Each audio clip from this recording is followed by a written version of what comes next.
ഒരു ദിവസം ഒരു സദ്യക്ക് ഊണ് കഴിക്കാനിരിക്കുന്ന സമയത്ത് ഒരു ആരാധന അപ്പുറത്ത് വന്നിട്ട് ചോദിച്ചു, ജേട്ടന് തൈര് ഇങ്ങനെ ഒഴിക്കുകയാണ് ചോറിലേക്ക്. അതായത് എന്താ പറയുക, സാമ്പാർ കൂട്ടി ഇതെല്ലാം കഴിഞ്ഞ് പായസം കഴിച്ചു, അതിന് തൈര് വലിയ ഉണ്ട കൈയാണ്, തൈര് കൂട്ടി ഇങ്ങനെ കുഴയ്ക്കുമ്പോൾ ഒരു ആരാധകൻ വന്നിട്ട്, ഐ ജേട്ടാ, പാട്ടുകാർ തൈര് കഴിക്കാൻ പാടുണ്ടോ? കഴിച്ചാൽ കുഴപ്പം, കുറച്ചുകൂടി തൈര് കൊണ്ടുവരാ. അവനോടുള്ള വാശിക്ക് ആ വാശിക്ക് വീണ്ടും തൈര് കൊണ്ടിട്ട്, ഐ തൈരേ. ആദ്യത്തെ കൺമണി സിനിമയിൽ ഞങ്ങൾ ഡ്യുവറ്റ് പാടി. അമ്മാനത്തമ്പഴങ്ങ ചെമ്മാന ചെമ്പരത്തി ഉണ്ണിക്കൊരു നൂറുകൂട്ടം മേളം. എന്നെ സംബന്ധിച്ച് ഞാനിപ്പോൾ പാടിയപ്പോൾ ജേട്ടൻ്റെ കൂടെ വേദിയിൽ എല്ലാ വേദിയിലും പാടാറുള്ള പാട്ടാണ് മല്ലികാബാണൻ. മല്ലികാബാണൻ തൻ്റെ വില്ലെടുത്തു മന്ദാരമലർ കൊണ്ടു ശരം തൊടുത്തു മാറിലോ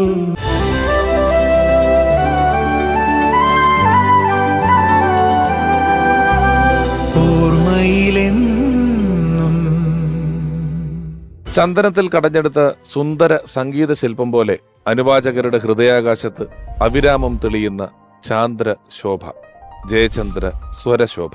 സ്കൂൾ പഠനകാലം മുതലേ പാട്ടിലും ഉപകരണ സംഗീതത്തിലും ഉടലെടുത്ത പ്രാവീണ്യം ആലാപനത്തോടൊപ്പം കഥകളി, മൃദംഗം, ചെണ്ട, പാഠകം, ചാക്യാർകൂത്ത് തുടങ്ങി വിവിധ കലകളിലും ആ കൊച്ചു കലാകാരൻ പ്രകടിപ്പിച്ചു. പിന്നീട് 1965 കളിത്തോഴൻ എന്ന ചിത്രത്തിലെ മഞ്ഞലയിൽ മുങ്ങിത്തോർത്തി എന്ന ഗാനം ആലപിച്ചുകൊണ്ട് മലയാള ഭാഷയുടെ മാദക ഭംഗി വിളിച്ചോതിയ അദ്ദേഹം 900-ലേറെ സിനിമകളിലൂടെ 1200-ൽ പരം പാട്ടുകൾ പാടി.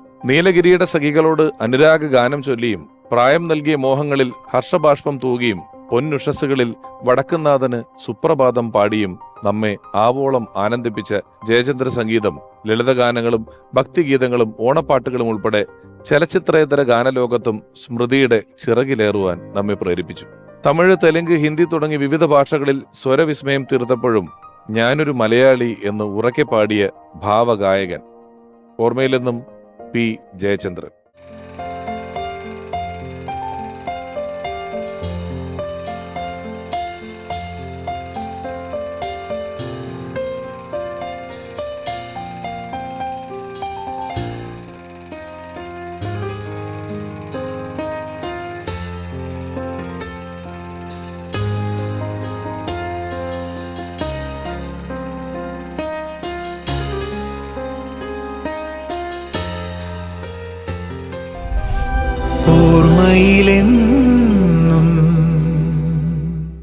ഓർമ്മയിലെന്നും പി ജയചന്ദ്രൻ എന്ന ഈ ലക്കത്തിൽ ആദ്യം എത്തുന്നത് നമുക്കെല്ലാം അറിയുന്നത് പോലെ പാട്ടുകാരനായ ജയേന്ദ്രനെയും അതല്ലാത്ത വ്യക്തിയെയും സുഹൃത്തിനെയും എല്ലാം ഒരുപോലെ അറിയുന്ന ഒരാൾ, അദ്ദേഹത്തോടൊപ്പം ദീർഘകാലത്തെ സൗഹൃദമുള്ള അദ്ദേഹത്തിന്റെ നാട്ടുകാരൻ, കൂട്ടുകാരൻ, സന്തത സഹചാരിയൊക്കെ ആയിട്ടുള്ള ഒരാൾ, ഏറെ സ്നേഹപൂർവ്വം നിരവധി സിനിമകളിലൂടെയും വേദികളിലൂടെയും ടെലിവിഷൻ പ്രോഗ്രാമുകളിലൂടെയും എല്ലാം നമ്മളെ വിസ്മയിപ്പിക്കുന്ന കലാകാരൻ. സ്വാഗതം ചെയ്യുന്നു പ്രിയപ്പെട്ട ജയരാജ് വാര്യർ.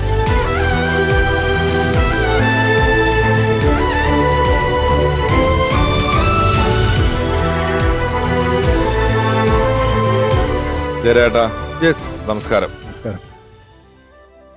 ജയരാട്ടൻ, നമുക്ക് മറ്റ് ചില എപ്പിസോഡുകളിൽ വന്നിട്ടുണ്ട്. ഒരാളെ ആവർത്തിക്കണമെന്ന് ആലോചിച്ചപ്പോഴാണ് പി ജയചന്ദ്രൻ എന്ന ഗായകന്റെ ഒരു എപ്പിസോഡ് നമ്മുടെ മുന്നിലേക്ക് കടന്നു വരുന്നത്. അപ്പൊ അദ്ദേഹത്തിനെ കുറിച്ചൊരു എപ്പിസോഡ് ചെയ്യുമ്പോൾ ഒരു പക്ഷേ അദ്ദേഹത്തിനോടൊപ്പം വർക്ക് ചെയ്ത ആൾ അല്ലെങ്കിൽ അദ്ദേഹത്തോടൊപ്പം ഒരുപാട് പാട്ടുകൾ പാടിയിട്ടുള്ള ആൾ എന്നതിനൊക്കെ അപ്പുറം ഒരു സൗഹൃദത്തിലൂടെ പലപ്പോഴും ജയചന്ദ്രൻ എന്ന വ്യക്തിയെ അടുത്തറിയാൻ, അദ്ദേഹത്തോടൊപ്പം യാത്ര ചെയ്യാൻ, അദ്ദേഹത്തിന്റെ പാട്ടുകളെക്കുറിച്ച് സംസാരിക്കാൻ, അദ്ദേഹത്തിന്റെ ഇഷ്ടാനിഷ്ടങ്ങൾ അറിയാൻ എല്ലാം സാധിച്ചിട്ടുള്ള സൗഹൃദ വലയങ്ങളിൽപ്പെട്ടിട്ടുള്ള ഒരാളാണ് ജയരാജേട്ടനും. നിങ്ങളുടെ ഒരു സൗഹൃദത്തിന്റെ തുടക്കം എവിടെ നിന്നായിരുന്നു? അതിന് എത്ര വർഷത്തെ പഴക്കമുണ്ട്? അതിനൊരു 30 വർഷത്തെ പഴക്കം കാണും. ആ, അതായത് ഒരു ജേട്ടനെ വളരെ ദൂരെ നിന്നാണ് ഞാൻ ആദ്യകാലത്തൊക്കെ കണ്ടത്. കുട്ടിയായിരിക്കുമ്പോൾ, എൻ്റെ കൗമാരകാലത്ത്, കോളേജ് കാലത്ത്, പിന്നീട് വലിയ വലിയ സംഗീത അരങ്ങുകളുടെ അണിയറയിൽ ഒക്കെ ഇങ്ങനെ ഒളിഞ്ഞു നിന്ന് കാണുക. ആളൊരു മുൻകോപിയാണ്, പെട്ടെന്ന് ചൂടാവുന്ന ആളാണ്, അങ്ങനെയൊക്കെയാണ് പൊതുവെ കേട്ടിട്ടുള്ളത്. ഒരു ദിവസം എൻ്റെ ഒരു സുഹൃത്ത് സതീഷ് രാജൻ എന്ന് പറഞ്ഞ സ്നേഹിതൻ തൃശ്ശൂരിലൊരു വീട്ടിലിരിക്കുക, നമ്മുടെ ലോഹിദാസ്, സുന്ദർദാസ് അവരുടെയൊക്കെ ഒരു ബന്ധുവീട് പൂങ്കുന്നം എന്ന് പറഞ്ഞത്. അവിടെ എങ്ങനെ ഇരിക്കുന്ന സമയം അവിടെ ഇവർ കൂടിയിരിക്കുക. അപ്പോൾ എന്നെ വിളിച്ചിട്ട് പറഞ്ഞു, ഇപ്പോൾ ഫ്രീ ആണോ എന്ന് ചോദിച്ചു. ഞാൻ ഫ്രീ ആണ്, നിങ്ങളെ ജയേട്ടൻ ഒന്ന് കാണണം എന്ന് പറഞ്ഞു. ഞാൻ ചോദിച്ചു, ഏത് ജയേട്ടൻ? സാക്ഷാൽ ശ്രീ പി ജയചന്ദ്രൻ. ഞാൻ പറഞ്ഞു, അങ്ങനെ ഒരിക്കലും സാധ്യതയില്ലോ. അല്ല, അദ്ദേഹം ഒന്ന് കാണണം എന്ന് പറഞ്ഞു, ഉടനെ തന്നെ വരണമെന്ന് പറഞ്ഞു. ഞാൻ അങ്ങനെ ഒരു വീടിൻ്റെ അടുത്ത് നിന്ന് രാത്രി ഒരു 9 മണിക്ക് ശേഷം ഒരു ഓട്ടോറിക്ഷയ്ക്ക് പിടിച്ച് പൂങ്കുന്നത്തെ ഈ വീട്ടിലേക്ക് പോവാണ്. എനിക്കറിയാം വീട്. രാധാകൃഷ്ണൻ എന്നാണ് അദ്ദേഹത്തിൻ്റെ പേര്, മകൻ അങ്കു. അവിടെ ചെന്നപ്പോൾ ജയേട്ടൻ അവിടെ നിലാവ് പോലെ ഇങ്ങനെ ഇരിക്കുക. അത് നമ്മൾ ഒരുപാട് കാലമായി അടുത്തറിയാനും കാണാനും സ്നേഹം പങ്കുവയ്ക്കാനും സംഗീത സൗഹൃദം പങ്കുവയ്ക്കാനും ആഗ്രഹിക്കുന്ന നമുക്ക് പ്രിയങ്കരനായ ഒരാൾ നമ്മുടെ മുന്നിൽ ഇങ്ങനെ ഇരിക്കുന്ന കാണുമ്പോൾ ഉണ്ടാകുന്ന ഒരു ആഹ്ലാദം ഉണ്ടല്ലോ. അങ്ങനെ എന്നെ കണ്ട വഴിക്ക് ആദ്യം ചോദിച്ച് കൂത്തു പഠിച്ചിട്ടുണ്ട് അല്ലേ? ഞാൻ പറഞ്ഞു ആ കുറച്ചറിയാം. തുള്ളല്? ഞാൻ പറഞ്ഞു കുറച്ചറിയാം.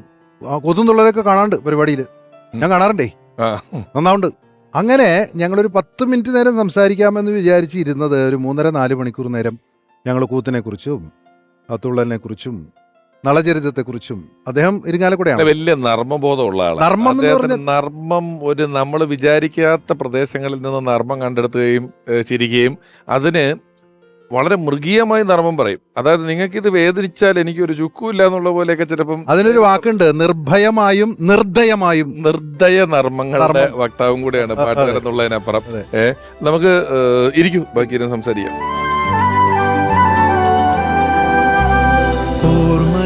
പിന്നെ ജയേട്ടൻ്റെ നർമ്മത്തെ പറ്റി പറയുകയാണെങ്കിൽ അദ്ദേഹത്തിൻ്റെ ഇഷ്ടമാണ് ഏറ്റവും പ്രധാനം. കാരണം ജയേട്ടൻ എന്ന് പറയുന്ന ഗായകനെ നമ്മളെല്ലാവരും അറിയും. നമ്മളുടെ പ്രണയങ്ങളെ, നമ്മുടെ കൗമാരങ്ങളെ, വിഷാദങ്ങളെയൊക്കെ താലോലിക്കുന്ന ഒരു ശബ്ദമാണ്. അതായത് വളരെ ചെറുപ്പം മുതലേ ആ ശബ്ദം കേൾക്കുന്നത് കൊണ്ടുണ്ടാകുന്ന ഒരു ആരാധന.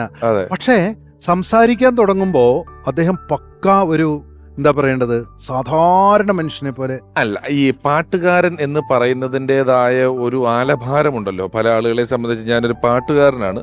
ഈ പാട്ടൊരു വരേണ്യമായ കലയാണ്.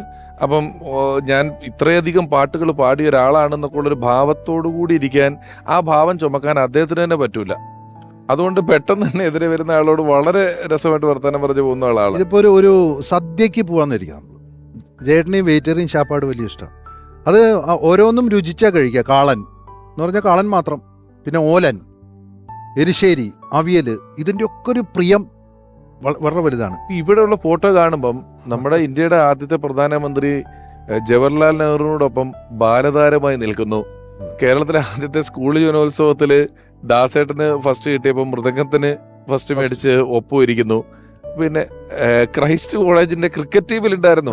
നമുക്ക് ചിന്തിക്കാൻ പറ്റില്ല. ജയേട്ടൻ്റെ ക്രിക്കറ്റ് ടീം അംഗമായിട്ട് മഹാരാജാസ് കോളേജുമായിട്ട് ക്രൈസ്റ്റ് കോളേജിന്റെ ടീമുമായിട്ട് കേരളവർമ്മയായിട്ടൊക്കെ റെഗുലർ ക്രിക്കറ്റ് കോമ്പറ്റീഷൻ നടത്തുന്ന ഒരു വലിയ ക്രിക്കറ്റ് കളിക്കാരനായിരുന്നു ജയേട്ടൻ എന്നുള്ളതെന്ന് ആലോചിച്ചു.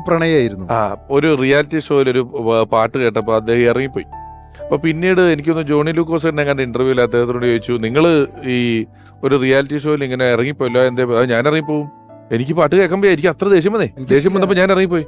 അപ്പോൾ ജോണി ചേട്ടൻ ചോദിച്ചു, നിങ്ങൾക്ക് അപ്പോൾ ഒരാൾ പൈസ തന്നിട്ട് ഇതുപോലത്തെ ഒരു പാട്ട് പാടാൻ പറഞ്ഞാൽ പാടും? എന്നോട് ചോദിച്ചു, അതെന്ത് മര്യാദ, നിങ്ങൾ പാടുകയും ചെയ്യും ഇറങ്ങിപ്പോ ചെയ്തേ? ഹൈ, പാടുന്നതിന് എനിക്ക് പൈസ കിട്ടും, കേൾക്കുന്നതിന് എനിക്ക് പൈസ കിട്ടൂല്ലോ. അല്ല, പാടുന്നതിന്റെ ജോലിയാ. അതുപോലെ അതിന് പൈസ കിട്ടും, കേൾക്കണതിന് എനിക്ക് പൈസ കിട്ടൂല. അതുകൊണ്ട് ഞാൻ പോകുന്ന പറഞ്ഞിട്ടുണ്ട്. നമുക്കിപ്പം ഒരുപാട് മനോഹരമായ പാട്ടുകൾ മലയാളിക്ക് സമ്മാനിച്ചിട്ടുള്ള ലിറിസിസ്റ്റ് ഷിബു ചക്രവർത്തി സാർ ജയചന്ദ്രൻ സാറിനെ ഓർക്കുന്നു. ജയേട്ടനെ പറ്റി ഓർക്കുമ്പോൾ മനസ്സിൽ ഓടി വരുന്നത് കൊലവറി എന്നുള്ള പാട്ടിനെതിരെ ജയേട്ടൻ കലിതുള്ളിയ ആ വിഷ്വല. യൂട്യൂബിൽ മുഴുവൻ അവൈലബിൾ അത്. യഥാർത്ഥത്തിൽ അതങ്ങനെ ആയിരുന്നില്ല. ജയേട്ടൻ ഒരു കുട്ടി പാടാൻ വന്നപ്പോൾ, കൊലവറി പാടാൻ വന്നപ്പോൾ ചൂടായി എന്നുള്ളതെല്ലാം സത്യമാണ്. പക്ഷേ റിയാലിറ്റി ഷോയുടെ കോമ്പറ്റീഷനിൽ ഒരാൾ പാടുന്ന പാട്ട് നമ്മൾ ചാനലിൻ്റെ ഭാഗത്തു നിന്നൊന്നും ഒരിക്കലും അത് വേണ്ടാന്ന് പറയില്ല. കാരണം മാർക്ക് പറഞ്ഞു കഴിഞ്ഞാൽ ആ കുട്ടി പറയുന്ന കംപ്ലൈൻറ്റ് ഇവർ അതിലിടപെട്ടു, അതുകൊണ്ട് ആണ് എനിക്ക് മാർക്ക് പോയെന്നായിരിക്കും. അതുകൊണ്ടിട്ട് അതിൽ നമ്മൾ ഇടപെടാറില്ല. പക്ഷേ ജയേട്ടൻ ഈ പാട്ട് കേട്ടിട്ടുണ്ടേ ജയേട്ടൻ ചൂടായി. 2 പ്രശ്നമാണ്. കുട്ടിയുടെ പ്രശ്നം കൈകാര്യം ചെയ്യേണ്ട പ്രശ്നമുണ്ട്, ജയേട്ടൻ്റെ ഈ മൂഡ് തിരിച്ചു കൊണ്ടുവരിക എന്ന് പറയുന്ന പ്രശ്നമുണ്ട്. അപ്പം ഞാൻ പെട്ടെന്ന് ജയേട്ടൻ്റെ അടുത്ത് പറഞ്ഞു, ചേട്ടൻ ചൂടാവുകയാണെങ്കിൽ അതൊന്നും എൻ്റെ അടുത്ത് മുൻകൂട്ടി ഒന്ന് പറഞ്ഞിരുന്നെങ്കിൽ ഞാൻ നീറ്റായിട്ട് ഷൂട്ട് ചെയ്യുമായിരുന്നു. അപ്പോൾ ചേട്ടൻ പറഞ്ഞു, അങ്ങനെ ഉണ്ടായിരുന്നല്ലേ, ചേട്ടൻ ഒന്നുകൂടി ഒന്ന് ചൂടാവാമോ? അപ്പോൾ ചേട്ടൻ പറഞ്ഞു, ശരി ചെയ്യാം. അങ്ങനെ ജയേട്ടൻ വന്നിരിക്കുന്നു. ആ കുട്ടി വന്നിട്ട് കൊലവറി പാടാൻ തുടങ്ങുന്നു. ജയേട്ടൻ എഴുന്നേറ്റ് ചൂടാവുന്നു. പക്ഷേ ഞാൻ ഞെട്ടി. കാരണം അന്ന് ഹാൻഡ് മൈക്ക് വെച്ചിട്ടാണ് ജഡ്ജസ് സംസാരിക്കുന്നത്. ജേട്ടൻ ഹാൻഡ് മൈക്ക് എടുക്കാതെയാണ് ഈ ചൂടായത് മുഴുവൻ. ഒരു നിവൃത്തിയില്ല. വീണ്ടും അഭിനയിക്കാൻ ചേട്ടൻ്റെ അടുത്ത് പറയാൻ പറ്റാത്തത് കൊണ്ടിട്ട് ഞാൻ അവിടെ ഇരുന്ന് ഹാൻഡ് മൈക്ക് എടുത്തിട്ട് ഓടി സ്റ്റേജിൽ കയറുന്നു. എന്നിട്ട് ചേട്ടൻ്റെ അടുത്ത് പറഞ്ഞു, എന്താ ചേട്ടൻ ഇങ്ങനെയെല്ലാം? ആ വിഷ്വൽ കണ്ടാലറിയാം ഞാൻ ആ മൈക്ക് പിടിച്ചിട്ടാണ്, ജേട്ടന് ഫേവറബിളായിട്ട് മൈക്ക് പിടിച്ചിട്ടാണ് ആ സീൻ മുഴുവൻ ഷൂട്ട് ചെയ്തിരിക്കുന്നത്. യഥാർത്ഥത്തിൽ ജേട്ടൻ അങ്ങനെ എന്താ പറയുന്നത്, അത്രമാത്രം നിഷ്കളങ്കമായിട്ട് മനസ്സുള്ളത് കൊണ്ടിട്ടായിരിക്കാം ജേട്ടൻ്റെ പാട്ടുകളിലും ആ ഭാവാർദ്രത ഇത്രമാത്രം തെളിഞ്ഞു വരുന്നത്. വിദേശത്തൊരു ഷോയ്ക്ക് ഇദ്ദേഹം വന്നിട്ട്, ജേട്ടൻ വന്നിട്ട് ഇവരിങ്ങനെ കുറെ ലിസ്റ്റ് ഇട്ട് വെച്ചിട്ടുണ്ട്. ആ പാട്ട് കഴിഞ്ഞ് ഈ പാട്ട് കഴിഞ്ഞിട്ട് ആ പാട്ട് എന്നൊക്കെ പറഞ്ഞ് ഇട്ട് വെച്ചിട്ടുണ്ട്. അപ്പം ഷോ തുടങ്ങാൻ ഒരുപാട് വൈകിട്ട് ചേട്ടനാകെ ദേഷ്യമായിട്ടിരിക്കും. കാരണം രാത്രി പുലർച്ചെ കണ്ട് നാട്ടിലേക്കുള്ള ഫ്ലൈറ്റാണ്. അപ്പോൾ അദ്ദേഹം വന്നിട്ട് ഒരു പാട്ട് പാടിയിട്ട് ഇറങ്ങിയിട്ട് വേറെ 4 പാട്ട് കഴിഞ്ഞിട്ടാണ് അടുത്ത പാട്ട്. ഇതിനൊന്നും നിന്നില്ല. വന്ന ചേട്ടൻ നിക്ക ഒരു 5 പാട്ട് കണ്ടിന്യൂസ് അങ്ങ് അടിക്കുകയാണ്. അപ്പൊ 5 പാട്ട് കണ്ടിന്യൂസ് കഴിച്ചു കഴിഞ്ഞപ്പോ അത് കഴിഞ്ഞൊരു മെലോഡി പാടിയപ്പോൾ 1-2 സ്ഥലത്ത് എന്ന് പറഞ്ഞ് വേറെ 2 പേരൊന്ന് പോയി. തിരിച്ചു വന്നിങ്ങനെ ഇരിക്കുമ്പം ഈ ആരാധകരുണ്ടല്ലോ, ചേട്ടനോട് വലിയ സ്നേഹമുള്ള ഒരു ആരാധകന്മാർ അടുത്തിരുന്ന് പറഞ്ഞ്, ചേട്ടാ പാട്ട് വളരെ ഇതായിരുന്നു, പിന്നെ ആ ഒരു 2 പേര് അവിടുന്ന് ഇവിടുന്ന് അതിന് ഞാൻ മാപ്പ് ചോദിക്കുന്നു. കാരണം അത് അവരൊക്കെ അവർക്കറിയില്ല അത് അവരെന്താ അങ്ങനെ ചെയ്തതിന്. സമാനിപ്പിക്കുക എന്നോ എനിക്കൊരു കുഴപ്പമില്ല, അവൻ കേൾക്കണമെങ്കിൽ അവൻ കേട്ടാൽ മതി. പുള്ളിക്ക് ഇതൊരു വിഷയമല്ലെന്നുള്ളതാണ്. ഇതുപോലെ തന്നെ മസ്കറ്റിലൊരു പ്രോഗ്രാമിന് പോയപ്പോഴേ അവിടെ ഒരു കസ്റ്റം ഉള്ള സ്ഥലമാണല്ലോ. അവിടെ സംഘാടകർ വന്നിട്ട് ലാസ്റ്റ് മൊമെന്റിൽ പറഞ്ഞു, ജയേട്ടൻ ആദ്യം പാടുന്ന പാട്ട് ശ്രീശബരീശ ദീനദയാള എന്നുള്ള പാട്ടാണ്. ശ്രീശബരീശ ദീനദയാല മെമലവാഴും ശ്രീകണ്ഠ, ഇതാണ് പാടേണ്ടത്. ലാസ്റ്റ് മൊമെന്റിലാണ് പറയുന്നത്. അതൊക്കെ ഡ്രസ്സൊക്കെ ചെയ്ത് വന്ന് കയ്യിലെ ടവലൊക്കെ ആയിട്ട് കയ്യിലെ ചെറിയ പാട്ട് പുസ്തകം 2 അതുമായിട്ട് ഇങ്ങനെ ഇരിക്കുമ്പോഴാണ് പറയുന്നത്, നമുക്ക് ശ്രീശബരീശ പാടാൻ പറ്റില്ല. പറഞ്ഞു അത് ശരിയാവില്ല, ആ പാടിന് പരിപാടി വേണ്ട. അല്ല ചേട്ടാ ആ പാട്ട് പാടണ്ട, ചേട്ടൻ നേരെ മഞ്ഞലയിലേക്ക് കയറിക്കോളൂ. മഞ്ഞലയിലേക്ക് അങ്ങനെയൊന്നും കയറാൻ പറ്റില്ല, എനിക്ക് ശ്രീശബരീശ പാടണം. അങ്ങനെ ഇതിന് പരിഹാരമില്ലാതെ പരിപാടി 10 മിനിറ്റ് 15 മിനിറ്റ് നീണ്ടുപോയപ്പോൾ ജയേട്ടൻ തന്നെ ഒരു പരിഹാരം കണ്ടെത്തി. എന്താ അറിയോ? ബാക്ക് കർട്ടൻ, ഫ്രണ്ടിൽ കർട്ടൻ ഉണ്ട്, സ്റ്റേജ് മൈക്കെല്ലാം റെഡിയാണ്, ഇൻസ്ട്രുമെൻറ്റ്സ് റെഡിയാണ്, ആർട്ടിസ്റ്റ് റെഡിയാണ്, ഒന്നും വേണ്ട. ബാക്ക് കർട്ടൻ്റെ അവിടെ പോയിട്ട് ഈ പുസ്തകം തുറന്നിട്ട് ജേട്ടൻ തനിയെ നിന്നിട്ട് ശ്രീശബരീശ ദീനത ഇത് ഫുൾ പാടി കഴിഞ്ഞിട്ട് പറഞ്ഞു, ഹൗ ആശ്വാസമായി, ഇനി മഞ്ഞലേലോ എവിടെ വേണമെങ്കിൽ എങ്ങനെ വേണമെങ്കിൽ മുങ്ങാം. ഈ പാട്ടിനെ കുറിച്ച് പറയുമ്പോൾ ഇനി നമ്മൾ ഇപ്പം ജയരാട്ടൻ അത്യാവശ്യം പാടുന്ന ആളാണ്, ഞാൻ എതിർക്കുന്നില്ല, ഞാൻ ഒട്ടും പാടാത്ത ആളാണ്. പക്ഷെ എന്നാലും ഒരു പാട്ടുകാരന്റെ സാന്നിധ്യമില്ലാതെ നമ്മൾ ജയേട്ടനെ പറ്റി, പാട്ടുകാരും ഗാനരചയിതാക്കളും ഒക്കെ വരണം, ഇവിടെ എല്ലാം വരും. അപ്പം ഞാൻ ഇനി ഗായിക വരണം, ഒരു സംഗീത സഭയാക്കി നമുക്ക് ഇതിനെ മാറ്റേണ്ടതായിട്ടുണ്ട്. അതിൽ ആദ്യം ഞാൻ ക്ഷണിക്കുന്നത്, ഞങ്ങളുടെ ക്ഷണം സ്വീകരിച്ച് വന്നിട്ടുള്ളത് മലയാളത്തിലെ ഒരു വലിയ ചലച്ചിത്ര പിന്നണി ഗായകനാണ്. ഒരുപാട് മനോഹരമായ ഗാനങ്ങൾ മലയാളിക്ക് സമ്മാനിച്ചിട്ടുള്ള, അല്ലെങ്കിൽ നമ്മൾ കാണുന്ന കാലം തൊട്ട് ഇക്കാലം വരെയും ഒരുപോലെ മലയാളികൾക്ക് പ്രിയപ്പെട്ട, ഒരുപോലെയുള്ള ശബ്ദത്തിനുടമയായി നിൽക്കുന്ന പ്രിയപ്പെട്ട ഗായകൻ, സ്നേഹപൂർവ്വം സ്വാഗതം ചെയ്യുന്നു പ്രിയപ്പെട്ട ബിജു നാരായണൻ.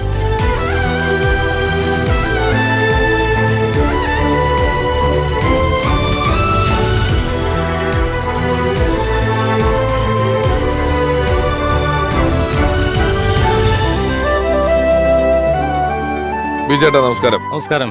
ബിജുചേട്ടൻ ദീർഘമായ ഒരു യാത്രയൊക്കെ കഴിഞ്ഞ് ഇത്തിരി ത്രോട്ട് ഇൻഫെക്ഷൻ ഒക്കെ ആയിട്ട് വോയിസ് റെസ്റ്റ് എടുക്കുന്ന സമയമാണ്. കണ്ടാ തോന്നില്ല കേട്ടോ, അത് എപ്പോഴും ഫ്രഷ് ആണ്. അപ്പൊ ഞാനൊരു പാട്ടുകാരനോട് ചെയ്യാൻ പാടില്ലാത്ത കാര്യമാണ് ഞാൻ വിളിച്ചത്, ബിജുചേട്ടാ അത് വരണം. ബിജുചേട്ടനാണെങ്കിലും ചേട്ടന്റെ എപ്പിസോഡ് എന്ന് പറഞ്ഞപ്പോൾ വളരെ അതും കൂടെ കൊണ്ടാണ് അദ്ദേഹം ഇവിടെ വന്നത്. ഒരുപാട് ഷോകളൊന്നും ചെയ്തിട്ടുള്ള ആളല്ലേ? തീർച്ചയായിട്ടും 3 ഷോസ്, റെക്കോർഡിങ്സ്, പിന്നെ ഈ പറഞ്ഞ പോലെ ഒരുപാട് അനുഭവങ്ങളാണ്. ജയേട്ടനെ ഞാൻ ആദ്യം കാണുന്നത് എൻ്റെ വീട്ടിൽ വെച്ചാണ്. അതൊരു 10-40 വർഷം മുമ്പാണ്. എൻ്റെ സിസ്റ്റർ പാടും. അപ്പോൾ സിസ്റ്ററിനെ പ്രോഗ്രാം കഴിഞ്ഞിട്ട് അച്ഛനും സിസ്റ്ററും ജയേട്ടനും കൂടി ഞങ്ങൾ ഒരുമിച്ച് ഇങ്ങനെ വരികയാണ്. അപ്പോൾ നമുക്കറിയാം ജയേട്ടൻ ദാസേട്ടനാണല്ലോ അന്നും ഇന്നും അതെ. അപ്പോൾ ആ ഒരു ചെറിയ ഓർമ്മയാണ്. എന്നിട്ട് വന്ന് വെള്ളം കുടിച്ചു, ചായ ഒന്നും വേണ്ട, ലേറ്റായില്ലേ, അതുകൊണ്ട് ഇത്തിരി വെള്ളം മതി എന്ന് പറഞ്ഞിട്ട് വെള്ളം കുടിക്കുന്നത്, അങ്ങനെ എൻ്റെ ഒരു ചെറിയൊരു ഇങ്ങനെ എന്താ പറയാ മങ്ങിയ ഓർമ്മയാണ്. പക്ഷെ എന്നാൽ അത്യാവശ്യം ക്ലിയർ ഓർമ്മ. എന്നാലും വീട്ടിലാണ് കണ്ടത് ആദ്യം. അതാണ്. പിന്നീട് കുറെ വർഷങ്ങൾക്ക് ശേഷം ജയേട്ടനായിട്ട് പാടാൻ പറ്റി. ഒരുമിച്ച് സംസാരിച്ച എത്രയോ നിമിഷങ്ങൾ, ഇതൊന്നും നമ്മൾ ചിന്തിക്കുന്ന പോലും ഇല്ലല്ലോ. ജയേട്ടനായിട്ട് ആദ്യമായിട്ട് റെക്കോർഡിങ് ചെയ്യുന്നത് ദേവരാജ മാസ്റ്ററുടെയാണ് 93-ൽ.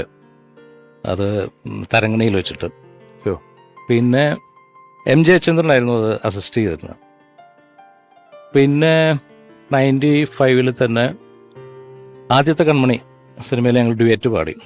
അമ്മാനത്തമ്പഴങ്ങ ചെമ്മാന ചെമ്പരത്തി ഉണ്ണിക്കൊരു 100 കൂട്ടം മേളം, ആ പാട്ട്. പിന്നെ കർമ്മ, പിന്നെ ഒരുപാട് ആൽബംസ്, ഇപ്പം ജയേട്ടനും ഞാനും കൂടി ഉള്ള ആൽബംസൊക്കെ ഒത്തിരി. അപ്പം അങ്ങനെ ഒരു വലിയ വലിയ ഓർമ്മകളാണ്. പക്ഷെ നമ്മൾ ഈ സിംഗേഴ്സ് കൂടുതൽ അടുത്ത് പെരുമാറുന്നത് ഈ ഷോസിന് പോകുമ്പോഴാണ്, നേരത്തെ പറഞ്ഞ പോലെ. അതെ അതെ. അപ്പം ഈ പ്രോഗ്രാംസിന് പോകുമ്പോഴാണ് ഒരുപാട് നേരം അടുത്തിരിക്കാനും അല്ലെങ്കിൽ എന്താണ് ഈ വ്യക്തികൾ എന്നുള്ളത് ശരിക്കും ഒരു ക്ലിയർ പിക്ചർ കിട്ടുന്നത് അപ്പോഴാണ്. അപ്പം പൊതുവെ ജയേട്ടനെ കുറിച്ച് നമുക്കൊരു പിക്ചർ, വളരെ ദേഷ്യക്കാരൻ, എന്തു പറഞ്ഞാലും തർക്കുത്തരം, പക്ഷെ അതിലൊക്കെ വിട്ടിട്ട് ഒരു ഭയങ്കര സോഫ്റ്റ് ആണ് ശരിക്കും. പിള്ളേരുടെ മനസ്സാണ് ശരിക്കും അല്ലെ? അത് പക്ഷെ നമ്മൾ അങ്ങ് അടുത്ത് ചെന്നാലേ കാണുള്ളൂ. അല്ലെങ്കിൽ ഉള്ള കാര്യം തന്നെയാണ്. ഞാൻ തന്നെ ഒരു ദിവസം ഒരു ഇന്റർവ്യൂ എടുത്തോ പറഞ്ഞ, ഞാൻ വലിയ ദേശീയക്കാരനാ, ആൾക്കാരോടൊക്കെ ആവശ്യമില്ലാത്തൊക്കെ പറയും, അതൊന്നും ചെയ്യാൻ പാടില്ല, എനിക്കറിയാം, പക്ഷെ ചെയ്യും. ഇനി നമ്മൾ എന്തെങ്കിലും പറയണ്ട, എല്ലാം പറഞ്ഞു, ദേശീയക്കാരനാണ്, ചെയ്യാൻ പാടില്ല, പക്ഷെ ചെയ്യും. ഇത്തരം പറഞ്ഞാൽ പിന്നെ നമുക്കൊന്നും ചെയ്യാൻ പറ്റില്ല. അപ്പം അദ്ദേഹവുമായിട്ടുള്ള അനുഭവങ്ങൾ പറയുമ്പം പാട്ട് സംസാരിക്കണമെങ്കിൽ നമ്മൾ സുശീലാമയോ റഫി സാബിനെയോ ഒക്കെ തന്നെ പറ്റി തന്നെ പറയണം. പുള്ളി പാടിയ പാട്ടുകളെ പറ്റി നമ്മൾ അദ്ദേഹത്തോട് സംസാരിക്കുമ്പം അതിലൊന്നും അത് ഈ റെക്കോർഡിങ്ങിന് വരുന്ന ചില ആളുകൾ ചേട്ടനെ കൊണ്ട് പാട്ട് പാടിക്കാൻ ചേട്ടനെ അപ്രോച്ച് ചെയ്യേണ്ട എങ്ങനെയാന്ന് ചോദിക്കും നമ്മളോട്. അപ്പൊ ഞാൻ പറയും, ഒരു കാര്യം ചോദിച്ചു, മുഹമ്മദ് റാഫിയെ കുറിച്ച് സംസാരിക്കൂ, സുശീലാമയുടെ പാട്ടുകളെ കുറിച്ച് സംസാരിക്കുക, MSV സാറിനെ കുറിച്ച് സംസാരിക്കുക, പാട്ടുകളെ കുറിച്ച് പറയുക. ഒരു കൊച്ചുകുട്ടിയെ പോലെ നിങ്ങളുടെ കാര്യങ്ങളെല്ലാം സാധിച്ചു. നേരെ പറഞ്ഞു ശരിയാ. കാരണം ജയേട്ടന്റെ പാട്ടുകളെ കുറിച്ച് നമ്മൾ അതിനെപ്പറ്റി, അല്ലെങ്കിൽ വേറെ വിഷയങ്ങളിൽ നിന്ന് തമാശ പറയണം. അതെ, പാട്ടുകളുടെ ഒരു ജോണർ എടുത്തു കഴിഞ്ഞാൽ എല്ലാതരം പാട്ടുകളും ഉണ്ട്, എല്ലാത്തരം പാട്ടുകളും അതിനകത്തുണ്ട്. അതിലൊരു പോയിന്റിൽ ടക്കേന്നും പറഞ്ഞ് തമിഴിലേക്ക് ചെന്ന് കയറിയിട്ട് അവിടെ ഇളക്കി മറിച്ച് രാസാത്തി ഉന്നെ പോലെയുള്ള പാട്ടുകൾ പാടി ഇളക്കി മറിച്ച് പോന്നിട്ടുണ്ട്. ഭക്തിഗാനങ്ങൾ എന്ന് പറഞ്ഞാൽ എല്ലാ കാലത്തും പുഷ്പാഞ്ജലി എന്ന് പറയുന്ന പാട്ട്, അതിനകത്തെ വിഘ്നേശ്വര, വിഘ്നേശ്വര, വടക്കുന്നാഥന് സുപ്രഭാതം പാടാൻ, കൂടുംപണികളെ കണ്ണാലൊടിക്കും, തുയിലുണരുക, കരിമല്ലിവാസ, അത്രയും ആ പാട്ടുകൾ, എല്ലാ പാട്ടുകളും ഹിറ്റാണെന്നുള്ളതാണ്. ഇന്നും ഈ ഭക്തിഗാനമേള സ്റ്റേജുകളിൽ എല്ലാവരും പാടും. ആ ഭക്തിഗാന കാസറ്റുകളിൽ റെക്കോർഡ് കച്ചവടം നടന്നിട്ടുള്ള കാസറ്റുകളിലൊന്നാണ് ഭക്തിഗാനങ്ങൾ അത്രയും പാടിയിട്ടുള്ളത്. പിന്നെ ലളിതഗാനങ്ങള് സ്മൃതിതൻ ചിറകിലേറി, ഒന്നിനി ശ്രുതി താഴ്ത്തി എന്ന് പറഞ്ഞാൽ ഇപ്പൊ ഏറ്റവും കൂടുതൽ നമ്മുടെ മലയാളി ചലച്ചിത്ര ആസ്വാദകരെ ഗാനാസ്വാദകർക്ക് ഏറ്റവും ആദ്യം പറയുന്ന 2 പാട്ടുകൾ, ഒന്ന് മഞ്ഞലയിൽ മുങ്ങി തോർത്തി, പിന്നെ ഒന്നിനി ശ്രുതി താഴ്ത്തി. അതിന്റെ രചന, സംഗീതം, ആലാപനം 3ഉം ഒരേ ഹൈറ്റാണ്. രചന എന്ന് പറഞ്ഞു കഴിഞ്ഞാൽ ONV സാറിന്റെ ഗംഭീര രചന, ദേവരാജ മാസ്റ്ററുടെ രാജകീയമായ സംഗീതം, ജയേട്ടന്റെ ആലാപനം. ആരെയും പാടി ഉറക്കാം, കുഞ്ഞിനെ പാടി ഉറക്കാം, കാമുകിയെ പാടി ഉറങ്ങാം, എന്താ പറയുക, ഭാര്യയെ പാടി ഉറക്കാം, വയസ്സായി കിടക്കുന്ന ഒന്നിനും എണീക്കാൻ പറ്റാ, അങ്ങനെ എല്ലാ തരത്തിലുള്ള ആളുകളെയും പാടി ഉറക്കാനും ഉണർത്താനും കഴിയുന്ന പാട്ടാണ് ഒന്നിനി ശ്രുതി താഴ്ത്തി. അത് ഞാൻ അങ്ങനെയാണെങ്കിൽ ഇപ്പൊ എനിക്ക് രണ്ടുപേരും കൂടി ഇങ്ങോട്ട് വിളിക്കേണ്ടത് വളരെ അത്യാവശ്യ ഒരു ഘട്ടത്തിലേക്കായിരിക്കുകയാണ്. ജേട്ടന്റെ ദീപ്തമായ ഓർമ്മകളിലൂടെ യാത്ര ചെയ്യുന്ന ഓർമ്മയിലെന്നും P. ജയചന്ദ്രൻ എന്നീ ലേഖകത്തിലേക്ക് ഞാൻ 2 പേരെ ഒന്നിച്ച് ക്ഷണിക്കുകയാണ്. നമുക്ക് അവരെത്രയും പെട്ടെന്ന് എത്തുക എന്നുള്ളത് നമ്മുടെ എപ്പിസോഡിന്റെ ആവശ്യമായതുകൊണ്ട് 2 പേരും ഒരുപാട് അംഗീകാരങ്ങൾ കിട്ടിയിട്ടുള്ള, ഒരുപാട് അവാർഡുകൾ കിട്ടിയിട്ടുള്ള ഗായകരാണ്. ഒരുപാട് നല്ല പാട്ടുകൾ നമുക്ക് സമ്മാനിച്ചിട്ടുള്ളവരാണ്. 2 പേരും ചലച്ചിത്ര പിന്നണി ഗായകരാണ്. 2 പേരും ജയേട്ടനോടൊപ്പം ഒരുപാട് വേദികൾ പങ്കിട്ടിട്ടുള്ള ആളാണ്. ഹൃദയപൂർവ്വം സ്വാഗതം ചെയ്യുന്നു ഒരു ഗായിക, ഒരു ഗായകൻ സുദീപ് കുമാർ, ഗായിക രാജലക്ഷ്മി.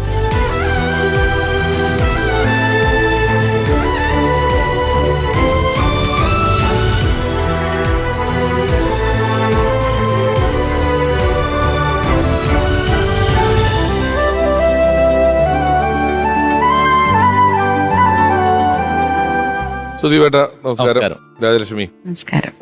ഞങ്ങളിങ്ങനെ ജേട്ടന്റെ ഓർമ്മകളിലൂടെ പോയിക്കൊണ്ടിരിക്കുകയാണ്. ഉറപ്പായിട്ടും നിങ്ങൾക്ക് 2 പേർക്കും, രാജലക്ഷ്മിക്കും സുദീപേട്ടനും, ഒരുപാട് വേദികളിലുള്ള പരിചയങ്ങളും ഓർമ്മകളും ഉണ്ട്. ഞാൻ ആദ്യം അതിലേട്ട് കിടക്കണോ? ഞങ്ങൾ ഇത്രയും നേരം വേണ്ടത് പാട്ട് പാടിയിട്ട് അതിലോട്ട് അതായിരിക്കും ആയിക്കോട്ടെ. മല്ലികാബാണൻ തന്റെ ആ. വില്ലെടുത്തു. അതെ, ഭാസ്കരൻ മാസ്റ്റർ, ദേവരായ മാസ്റ്റർ, അപ്പൊ റെഡിയായി. ജയേട്ടൻ, മാധുരി, മാധുരിയമ്മ. ജയേട്ടൻ. ജയേട്ടൻ. ആ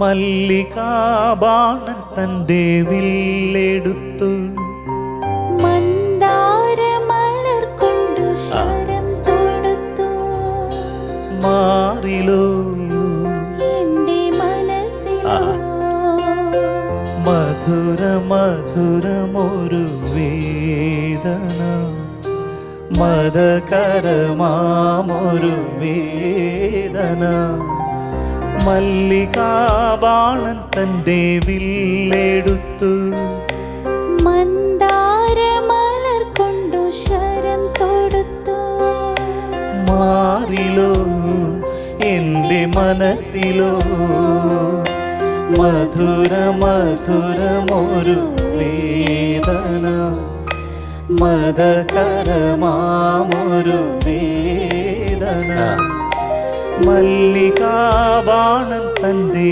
വില്ലെടുത്തു. ഈ പാട്ടിനകത്ത് നമ്മൾ ഈ പാട്ട് ആസ്വദിക്കുന്നുണ്ടെങ്കിലും ശരിക്കും അതിന്റെ അവസാനത്തെ വാക്കാണ് നമ്മളിപ്പോൾ ഇതൊക്കെ പറയുമ്പോഴും വരുന്നത്. നമ്മുടെ ഉള്ളിലൊരു വേദനയാണ് ജയേട്ടനെ കുട്ടി. സംശയമില്ല. ഇപ്പോൾ ദേവരാജ മാസ്റ്റർ തന്നെ ഈ പാട്ടിനെ കുറിച്ച് പലപ്പോഴും പറഞ്ഞു കേട്ടിട്ടുണ്ട്. ഇപ്പോൾ മധുരതരമായിട്ടുള്ളൊരു വേദനയാണ്, പ്രണയത്തിന്റെ വേദനയാണ് അത്. ജേട്ടനെ കുറിച്ച് ഓർമ്മിക്കുമ്പോഴത്തേക്ക് നമുക്ക് അതുപോലെ മധുരമുള്ളൊരു വേദനയാണ്. അദ്ദേഹം വിട്ടുപോയെങ്കിലും ആ പാട്ടുകൾ സമ്മാനിച്ചിട്ടുള്ള ആ മധുരം ഉള്ളിൽ വെച്ചുകൊണ്ടുള്ള ഒരു അത് മാത്രമല്ല ജയേട്ടന്റെ ഡ്യുവറ്റുകൾക്കും വലിയ പ്രാധാന്യമുണ്ട്. എന്നെ സംബന്ധിച്ച് ഞാനിപ്പോ പാടിയപ്പോഴ് ജയേട്ടന്റെ കൂടെ പാടി എല്ലാ വേദിയിലും പാടാറുള്ള പാട്ടാണ് മല്ലികാബാണൻ. മാത്രമല്ല ഒരുപാട് ഡുവറ്റ് സോങ്സ് ജയരാട്ടൻ പറഞ്ഞ മാതിരി അതൊരു വല്ലാത്തൊരു ശരദിന്ദു, സീതാദേവി, തൊട്ടേനെ, അങ്ങനെ ഒരുപാട് പാട്ടുകൾ. അത് റെക്കോർഡ് പാടുന്ന ആളാ. അതായത് ഇത്രയും പാട്ടുകൾ അല്ലെങ്കിൽ ഇത്രയും പ്രൊഫൈലുള്ള ഒരു പാട്ടുകാരനെ സംബന്ധിച്ച് സ്റ്റേജ് പാടുമ്പോൾ ഈ കറക്റ്റ് നോട്ട് ഫോളോ ചെയ്യണം എന്നുള്ള നിർബന്ധമല്ലേ, വിട്ടുപോകാം, തെറ്റില്ല അതിനകത്ത്. പക്ഷെ ജയേട്ടൻ ഏത് സാഹചര്യത്തിൽ എങ്ങനെ നമ്മൾ പാടാൻ പറഞ്ഞാലും അതാണ് കൃത്യമായിട്ട് ജയേട്ടന്റെ പരിപാടി പറയാൻ പറയാ CD പ്ലേ ചെയ്തു എന്നാ പറയാ.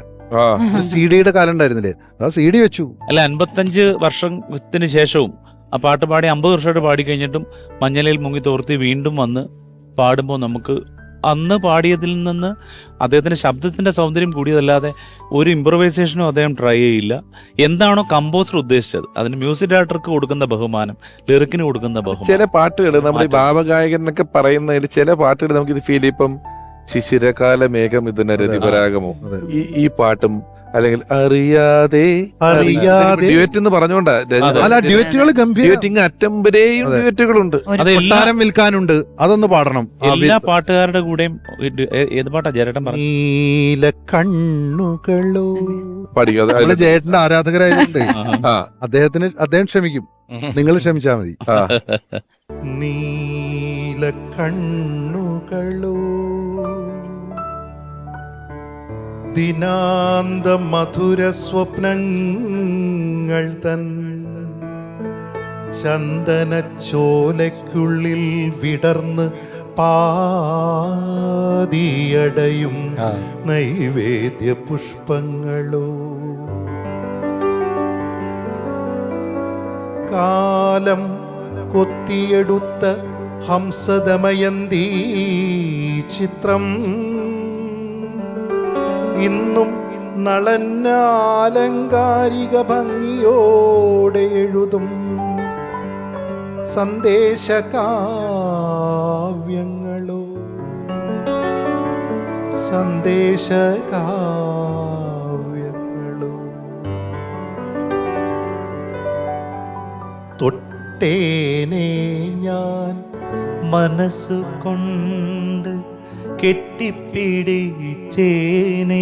ഞാൻ ഈ ചിത്രത്തൂണിലെ പ്രതിമ പോലെ മാറിൽ ഒട്ടിപ്പിടിച്ചേനെ ഞാൻ തൊട്ടേനെ ഞാൻ.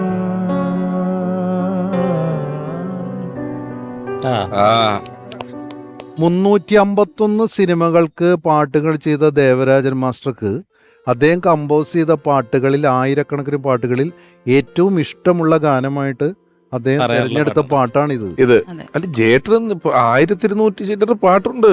ഉണ്ട്. അതെ. അത്രയും പാട്ടുകളാണ് പാടിയത്. പിന്നെ വേറൊരു കാര്യമുണ്ടേ, ഈ അങ്ങനെ ഓടി നടന്ന് പാടുക എന്നുള്ള പ്രശ്നം ജേട്ടനും ഇല്ല. ഞാൻ കേട്ടിട്ടുള്ളത് AR റഹ്മാന്റെ സ്റ്റുഡിയോ ഒരിക്കൽ വിളിച്ചപ്പം ഈ ജേട്ടൻ പറഞ്ഞത് വെള്ളം ചൂടാക്കി വെച്ചേക്കോ കുളിക്കാൻ, ഈ ഫോണിലേക്ക് വന്ന ചൂടാക്കിയത് പിന്നെയും ചൂടാക്കേണ്ടി വരും, തണുത്ത് പോകാണ്ട് കുളിച്ചിട്ട് വരാന്ന് പറഞ്ഞിട്ട് വെച്ചിട്ടുണ്ട് എന്നുള്ളത് ശരിക്കും ഓർഗാനിക് ആയിട്ടുള്ള സിംഗറാണ് ചേട്ടൻ. ഓർഗാനിക് മനുഷ്യനും കൂടിയാണ്. അതെ. നമ്മളിപ്പോ ഇവിടെ ഷൂട്ട് ചെയ്യാനായിട്ട് ഇരിക്കുമ്പോ ഒന്നിങ്ങനെ കേട്ടിരിക്കും.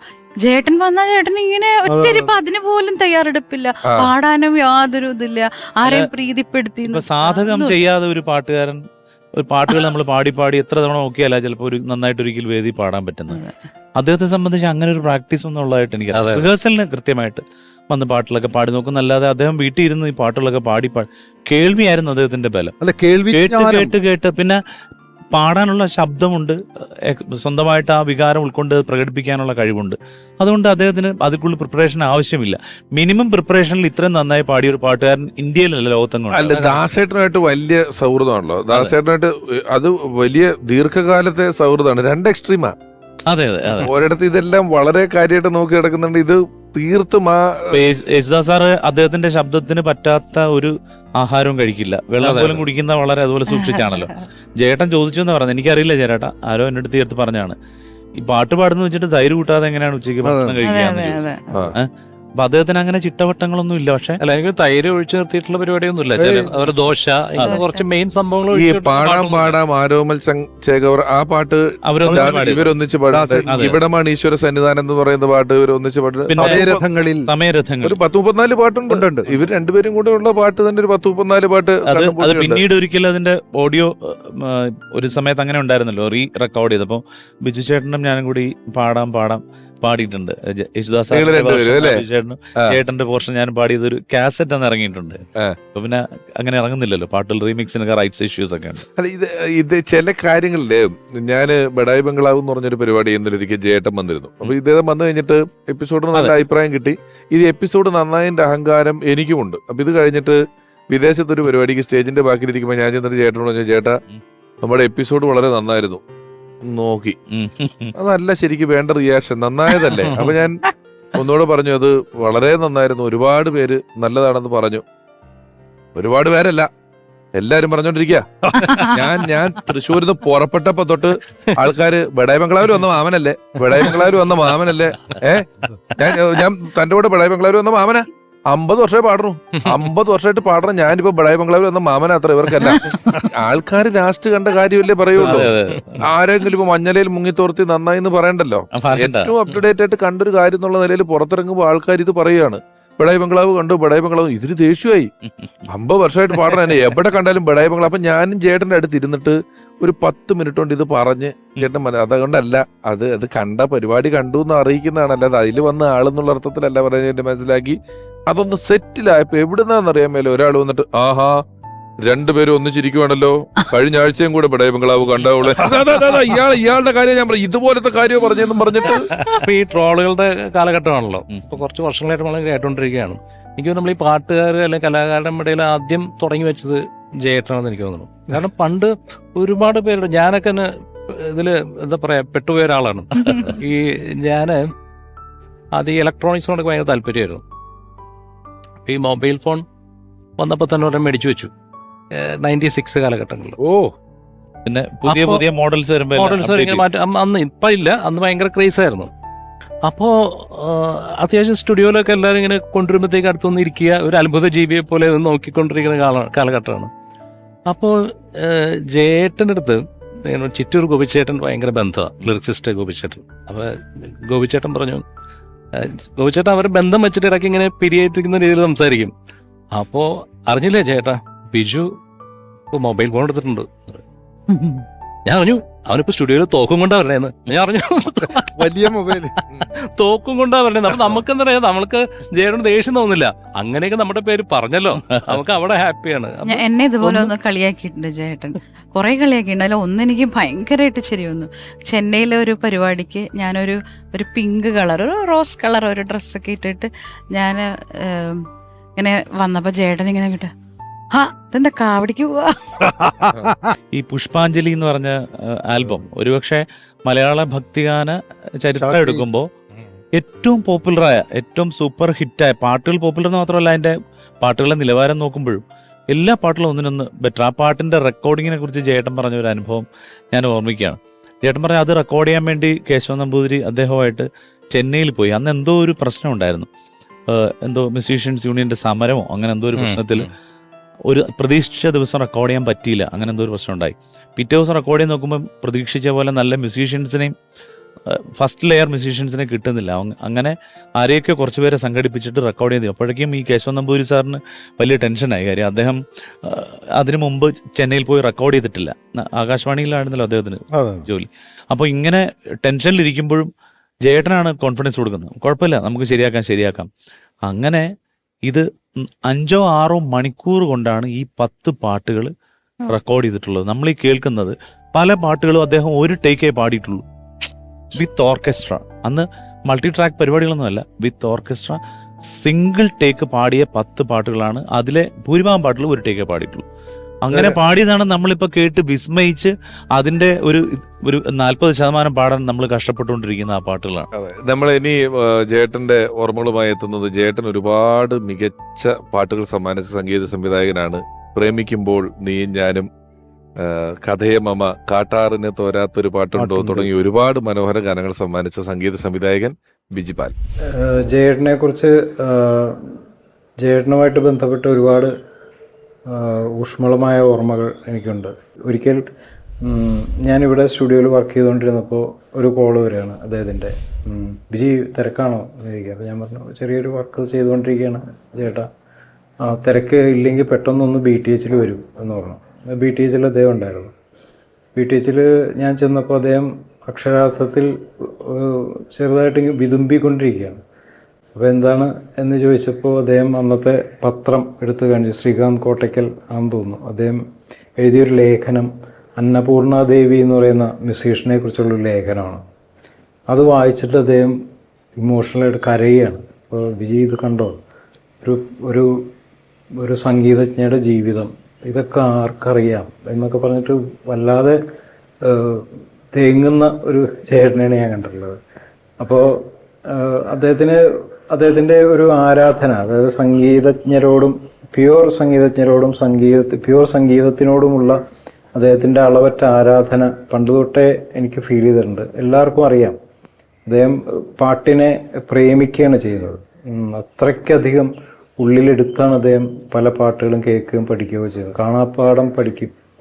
അപ്പോൾ അത് പറഞ്ഞ് കുറച്ച് ഡീറ്റെയിൽ ആയിട്ട് അദ്ദേഹം ഇങ്ങനെ പറഞ്ഞിട്ട് പെട്ടെന്ന് പറഞ്ഞ് ബിജി വർക്കില്ലല്ലോ, പൊക്കോളൂ എന്ന് പറഞ്ഞിട്ട് എന്നെ സ്റ്റുഡിയോയിലേക്ക് പറഞ്ഞ് വിടാൻ. ഒരു 10-15 മിനിറ്റ് അദ്ദേഹത്തിന് ആവശ്യമുണ്ടായിരുന്നുള്ളൂ. എൻ്റെ പാട്ടിനെ കുറിച്ച് ഒരുപാട് പറയാനുണ്ടെങ്കിൽ ഒരുപാട് പറയാനുണ്ട്. അദ്ദേഹത്തിൻ്റെ ആലാപനത്തെക്കുറിച്ച് ഒരുപക്ഷെ അതിൻ്റെ ഇൻട്രിക്കസിയെക്കുറിച്ച്, ന്യൂവാൻസസിനെ കുറിച്ച് ഒരുപാട് ഞാൻ പഠിക്കാൻ ശ്രമിച്ചിട്ടുണ്ട്. ഇപ്പോഴും പഠിക്കാൻ ശ്രമിക്കുന്നു.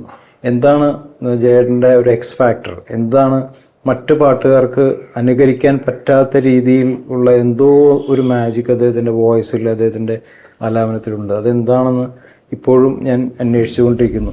അപ്പോൾ ബിജി ചേട്ടൻ ഇത് പറഞ്ഞ സ്ഥിതിക്ക് നമുക്ക് ബിജി ചേട്ടൻ്റെ ഒരു പാട്ടിന്റെ 2 വരി കേട്ടാൽ.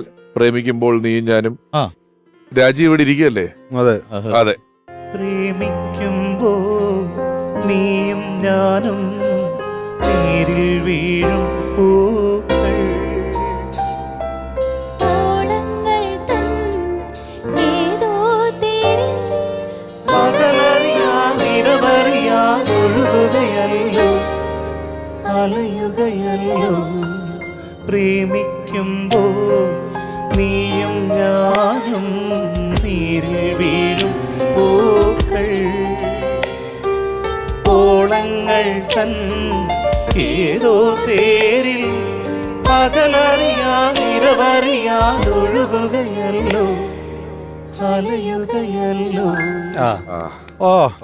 ഒരു ബിജിയുടെയാണ് ഞങ്ങളുടെ തൃശ്ശൂർക്കാരുടെ പാട്ട് പൂരങ്ങളുടെ പൂരം, എന്റെ ജനലരികിൽ ഇന്ന്, എത്രയോ പാട്ടുകൾ ഉണ്ട്. ഞാനൊരു മലയാളി.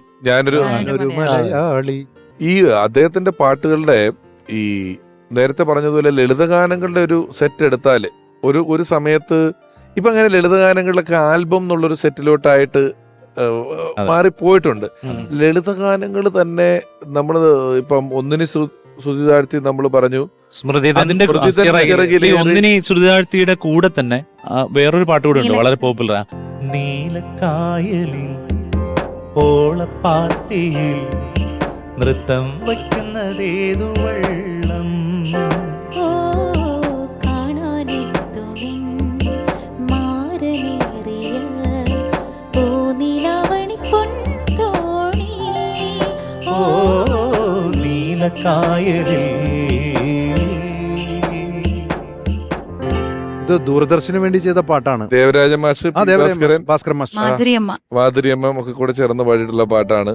അതുപോലെ ഈ ദൂരദർശൻ തമിഴ് ചാനലിന് വേണ്ടിയിട്ട് ജയേട്ടൻ പാടിയ ഒരു പാട്ടുണ്ട്. പൊതികൈത്തോ മറ്റാണോ അതിന്റെ പേര്? എനിക്കൊരു സംശയമുണ്ട്. അല്ല, പൊതികയാവുന്നതിന് മുമ്പാണോ ഡൗട്ട്. തമിഴ് ദൂരദർശൻ, അതായത് ജയേട്ടനോട് നമ്മൾ വർത്താനം പറഞ്ഞാൽ നമ്മൾ വേറെ എന്തെങ്കിലും പറഞ്ഞ് ടിവിയെ പറ്റി പറഞ്ഞ പൊതികൈ പറഞ്ഞിട്ട് ഞാനുണ്ട് ആ പാട്ട് വരും, നല്ല പാട്ട് വരും. അത് പഴയ തമിഴ് പാട്ടുകൾ വരുന്നതാണ്. അതിന്റെ ഒരു പ്രചാരകനായിരുന്നു തീർച്ചയായിട്ടും. രാത്രി 12 മണിക്കൊക്കെ വിളിച്ചിട്ടാ പറയാ. അത് ശിവാജിനെ കണ്ടോ? ശിവാജി സാറിന്റെ ഫേസ് കണ്ടോ? നിങ്ങളിതൊക്കെ കണ്ടു പഠിക്കണം. നിങ്ങളൊക്കെ ആക്ടേഴ്സ് ആണോ? ശിവാജി നോക്കൂ. ജയേട്ടൻ ഒരു കാര്യം നമ്മൾ പറയണം കേട്ടോ. പലപ്പോഴും നമുക്ക് മലയാളം പാട്ടിനേക്കാളും കൂടുതൽ സ്നേഹിക്കുന്നത് തമിഴ് പാട്ടാണോ എന്ന്. തീർച്ചയായിട്ടും. MSV സാറ്, സുശീലാമ്മ, അത് കേൾക്കാൻ ഇഷ്ടം അതാണ് കൂടുതൽ. കേൾക്കാൻ ഇഷ്ടം അതായിരുന്നു. അതാണ് അത്. അല്ല, കേൾക്കാൻ ഇഷ്ടം മാത്രമല്ല, ഇപ്പൊ നമ്മളിപ്പോ ഇങ്ങനെയൊക്കെ ഇരിക്കുമ്പോഴത്തേക്കും പാടാനും പാടിത്തരുവാനും ഇങ്ങനെ കിടന്നിട്ടൊക്കെ പാടാനും ഒക്കെ പുള്ളിക്ക് സൗകര്യം കൂടുതൽ ആ പാട്ടുകൾ. ഈ പറഞ്ഞു വന്നതേ വേറൊരു കാര്യം, ഇപ്പൊ ബിജേട്ടൻ പറഞ്ഞപ്പോഴ ഞാൻ അദ്ദേഹം കസേരയിൽ ഇരിക്കുന്നത് വളരെ കുറവേ കണ്ടിട്ടുള്ളൂ. കസേര കിടക്കുക. അതെ. ഇത് ഇങ്ങനെയല്ലേ സ്ഥിരം കസേരയിൽ കിടക്കുന്ന പോലെ വേറൊരു സംഭവമുണ്ട്. പരപ്പനങ്ങാടി എന്ന് പറഞ്ഞ സ്ഥലത്ത് ഒരു പ്രോഗ്രാമിന് പോയിട്ട് ദോശ സമയത്ത് വന്നില്ല. അപ്പൊ തന്നെ ദേഷ്യം പിടിച്ചു. അവിടെ സന്തോഷത്തിന്റെ ഒരാളെ കൊണ്ടുപോയത്, ആരാധകനാ. ഇത് കഴിഞ്ഞിട്ട് പറഞ്ഞു, എന്റെ പരിപാടി കഴിഞ്ഞ് റൂമിൽ എത്തുമ്പോഴേക്കും ദോശ വരണം. റൂമിൽ വന്നു. കാത്തിരിപ്പ് 15 മിനിറ്റ് നീണ്ടു. അപ്പൊ കട്ടിലിൽ നിന്നും മലർന്ന് കിടന്നു. 20ാമത്തെ മിനിറ്റിൽ ദോശ വന്നു. അപ്പൊ അവനുള്ള പ്രതിഷേധം എന്തായിരുന്നു അറിയോ? ദോശ അവിടെ വയ്ക്ക്, വെള്ളം കൊണ്ടുപോവാ. കിടന്നിട്ട് കൈ കഴുകി, കമഴ്ന്ന് കിടന്നിട്ട് ദോശ കഴിച്ചു. ഒരു സുഖം. കമഴ്ന്ന് കിടന്ന് ദോശ കഴിക്കുമ്പോ കാല് പൊക്കി ആസ്വദിച്ചു. ഇത് കഴിഞ്ഞിട്ട് വീണ്ടും വെള്ളം കൊണ്ടുവരാൻ പറഞ്ഞു. കൈ കഴുകി പാത്രം എടുത്തുകൊണ്ടായിട്ട് സുഖായി എന്നുകൊണ്ട് മലർന്ന്. ഇതാണ്.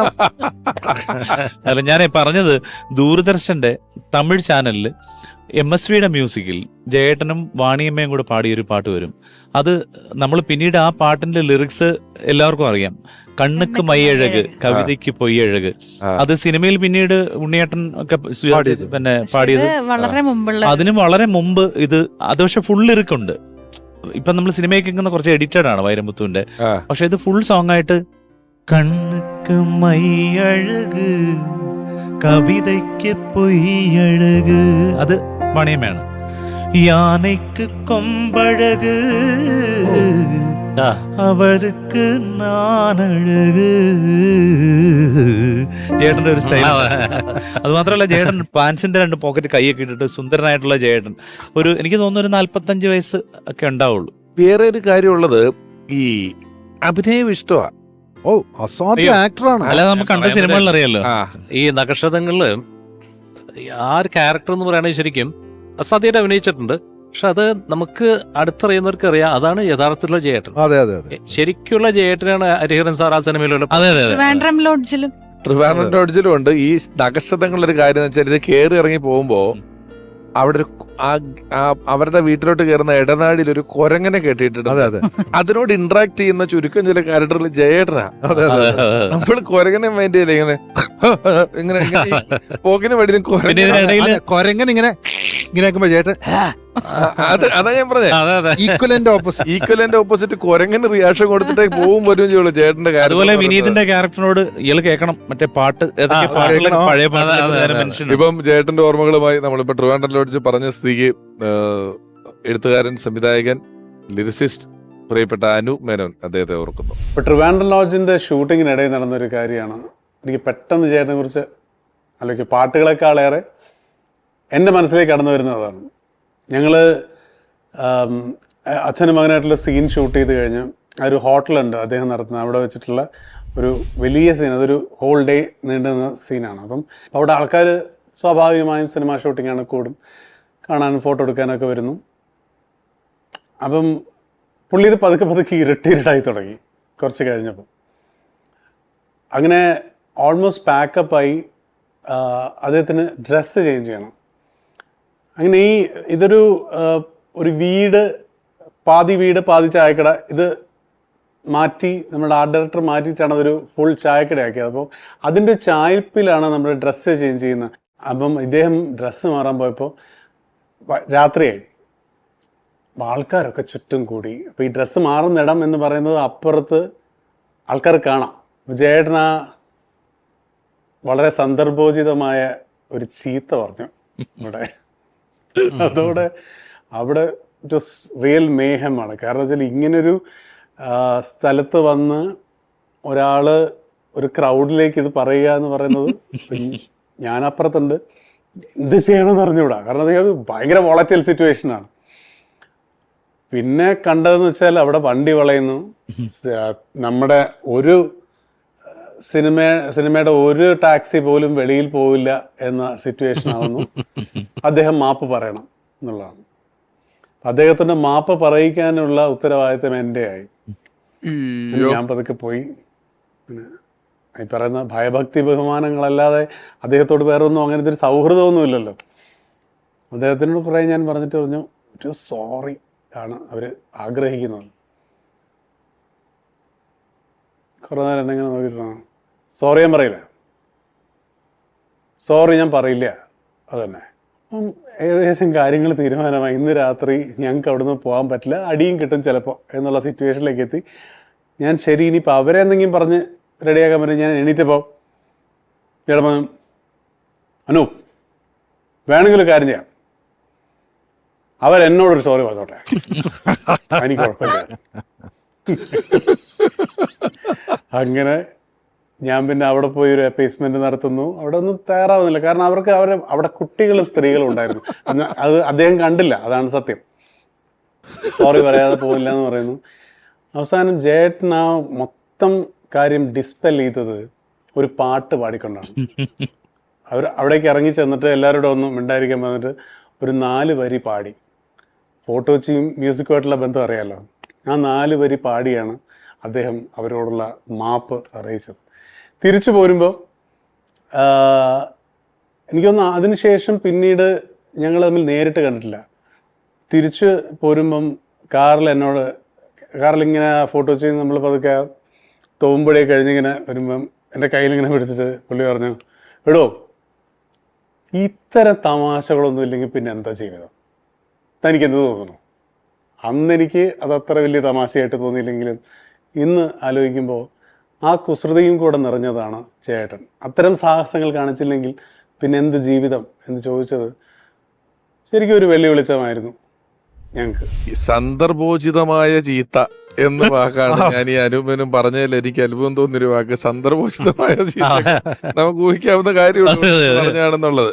ഓർമ്മയിലെന്നും പി ജയചന്ദ്രൻ എന്ന ഒരു ലക്കം നമ്മൾ മുന്നിലേക്ക് പോയിക്കൊണ്ടിരിക്കുമ്പോൾ ഇവിടെ പ്രിയപ്പെട്ട ബിജു നാരായണ ചേട്ടൻ, സുദീപേട്ടൻ, രാജലക്ഷ്മി, ഇവര് 3 പേരും സംയുക്തമായി എടുത്തൊരു തീരുമാനം, ഇവർ 3 പേരുടെയും സാന്നിധ്യത്തിൻ്റെ ഒരു മൂല്യം, അതിൻ്റെ ഒരു വില ഇവര് പ്രതിനിധാനം ചെയ്യുന്ന ഇവരുടെ സമം എന്ന സംഘടന, അത് ഒരുപാട് പാട്ടുകാരുടെ ഒരു സംഘടനയാണ്. ആ സംഘടനയിൽ ആവശ്യക്കാർക്ക് കൊടുക്കത്തക്ക രീതിയിൽ ഒരു ഫണ്ടായി മാറ്റിവെക്കാനുള്ള ഒരു തീരുമാനം ഇവരുടെ ഭാഗത്തു നിന്നുണ്ടായി. അതല്ല, ഇപ്പം ജയേട്ടൻ്റെ ഓർമ്മയിൽ ഞങ്ങളൊരു പരിപാടി നടത്തണമെന്നൊക്കെ ആഗ്രഹിക്കുന്നുണ്ട്. കാര്യം ഞങ്ങളുടെ സംഘടനയുടെ മുഖ്യ രക്ഷാധികാരിയായിരുന്നു ജയേട്ടൻ.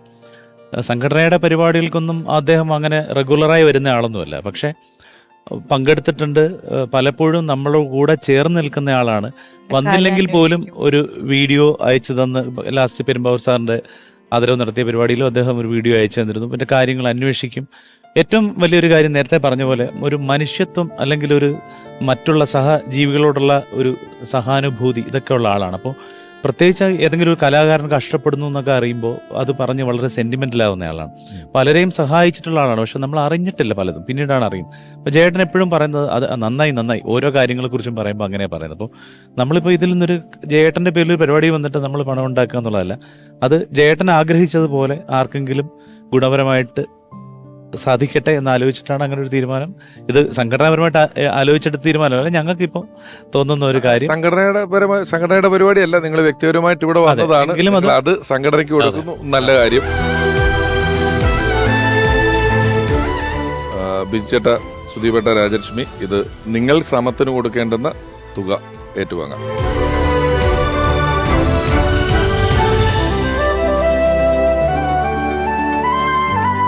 ബിജുചേട്ട, പ്രത്യേകം നന്ദി സാന്നിധ്യത്തിന്. Thank you very much. Thank you very much. Thank you. ഏറ്റവും ഇഷ്ടപ്പെട്ട് കഴിഞ്ഞാൽ പിന്നെ ഏറ്റവും ടോപ്പാണ്.